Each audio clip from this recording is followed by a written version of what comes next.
waaw incha allah ba pare nag ce que ñu lis avec Ousmane Sonko c'est plus profond que votre diabolisation seen diabolisation mënul dindi mettre ci suñu xol fi ñu dugal Ousmane Sonko ça n'a jamais passé et ça ne passera pas Ousmane Sonko dans nos cœurs Ousmane Sonko à vie fii opposition 50 ans du fi am ndax dañoo sonn ñii am di am ñii ñàkk di am dañoo sonn ci injustice bi dañoo sonn ci kumba ndey am ndey kumba amut ndey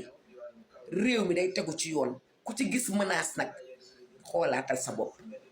ku ci amul nag dara looy ragal ak looy tiit doxalal Ousmane ak Jomaay